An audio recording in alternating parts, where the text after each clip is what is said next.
Respawn CEO Vince Zampella talks about finding a balance between player appetites and efficient development.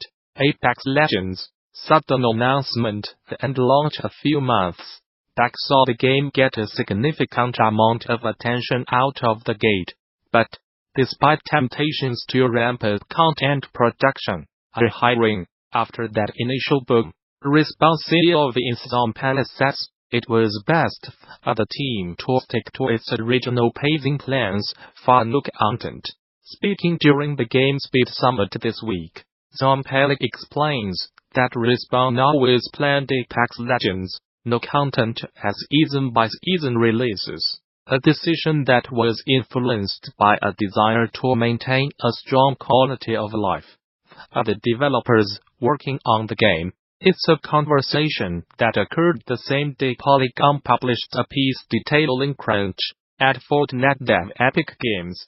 Crunch, that many devs say, was driven by a constant push to introduce new content and fixes into the Battle Royale game. While Zampella does not mention that piece or the grievances of Epic devs specifically, the conversation handles steer toward Respawn's thought process. When faced with similar temptations, our intention was to always be seasonal, so we are kind of staying with that, says Zampella. The thought was, hey, we kind of have something that's blowing up here.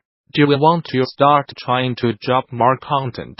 But I think you look at quality of life for the team. We do not want to overwork the team and drop the quality of the assets we are putting out. We want to try and raise that. Zampella admits that there is a lot that the team is still trying to figure out in terms of content pacing, a lot of which will be trial and error, as Apex Legends progresses beyond its current first season. So far, he notes that the length of seasons was a total guess, and it's too early to tell if it's a guess that's worked in their favor. He does note that they have already decided Season 1 was a bit lighter on new content than Respawn would be liked, and the team is working to correct that in the next season rather than through on-the-fly changes. All the resources on the team are focused on getting this game in a better position, so it plays well, so we have enough content, so the seasons are better. China announced that it approved 80 new game releases in late December, signaling the first wave of media authorized by the Online Games Ethics Committee. However, the list of approved titles does not seem to include any releases from Chinese tech giant Tencent. This report comes a few weeks after Chinese regulators began reviewing games submitted under license consideration in China, moving forward to the licensing freeze that had halted game approvals for the majority of 2018. As reported by Reuters, these approved titles, listed on the website of the State Administration of Press, Publication, Radio, Film and Television, did not include games from industry leader Tencent. The freeze has negatively impacted the company, and despite mobile revenue on the rise, the company has lost more than $200 billion of its overall value. Tencent began testing facial recognition to verify player identities, and even restrict playtime, in an attempt to appease the Online Games Ethics Committee, which was created to address concerns from Chinese officials, who fear that video games are sparking addiction and impacting the productivity of the country's youth. Regulators have also prevented Tencent from monetizing popular games that were already on the market in China, including Fortnite and PlayerUnknown's Battlegrounds. Following the Activision Blizzard layoffs hitting employees today, Venture reports that King's mobile game studio Z2 Live visiting down, resulting in the loss of 78 jobs. King, the developer behind Candy Crush Saga, acquired the Seattle-based studio back in 2015 for $45 million. Z2 Live was known for developing the mobile Gamasutra Storm, online and battle nations. The publisher did not comment on any specific layoffs during its earnings call with investors, saying instead that it expects around 8% of its staff to be laid off. The studio was likely shut down as Activision Blizzard said the company is focusing on its car franchises, despite the fact that the tool generated an estimated $200 million over the last few years. If you are someone you know has been affected by this closure, you can mail Gamasutra to share your story confidentially. Additionally, an updated document of studios currently hiring can be found here. Developers should strive towards moving the workplace past being diverse to focus on making them more inclusive instead. That was the talking point. DURINGGDC 2019 earlier this afternoon, where several developers shared their personal and professional perspectives of building an inclusive game studio culture. They advised how fellow devs can change their studio cultures to be more welcoming and supportive of underrepresented employees.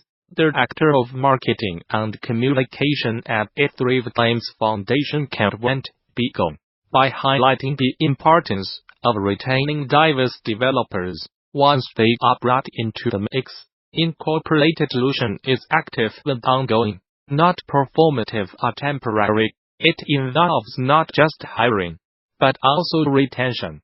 Tolerating is not the same. She led her fellow panelistSTC Loud, technical producer at Harebrained Schemes, Alexandra Lucas, independent writer and narrative designer, Sonia Michaels, Japan Institute of Technology, and Chris Wright, test manager at Bunny, into a discussion about inclusion by posing several questions. Why do studios need to care about diversity and inclusivity efforts? There is no single default type of human being. We need to invite the broad variety of people to work alongside each other. Michaels began. Lau chimed in, noting that there is not just one type of developer either. In order to fully make a product that's inclusive, you need to have people in studios that are inclusive and diverse. Those things go together. We need to get people in the door who are best able to tell different stories. Hiring is one way to do that. Lucas said it. What are the biggest challenges facing diversity and inclusivity at studios today? That's kind of where it stops, Wright said, referring to diversity initiatives. If you just focus on getting people in, and do not look at your studio culture and broaden it, you are going to have the same problem tech has also seen. You hire lots of diverse people without making them feel welcome on their leave. There's also the fact that the distribution of labor usually falls upon the marginalized employees. The work that is done to make a studio inclusive is often voluntary. Lau added, I think this is part of the retention problem. If a studio wants to make a point of doing diversity and inclusion work, where should they start? Talk to the underrepresented developers at your studio, Lau suggested. Actually try to help people by finding out what their needs are. Find out what the actual problems are and then ask what the members of your studio want to see and then figure out the path to get there. You have to work with your leadership groups, Wright added. The leaders often set the studio culture, so it's important to find out if they will be allies, or potentially help them build empathy for groups they might not be familiar with. It takes a lot of work to get something like this going. Some folks do great consulting work in this area. Wayne said, you do not have to add this work to your devs. It can also be helpful to bring in people and pay them to do that work. Developers who have any level of privilege need to be mindful of how they use their voice. Be prepared to fail, learn from mistakes, and do better.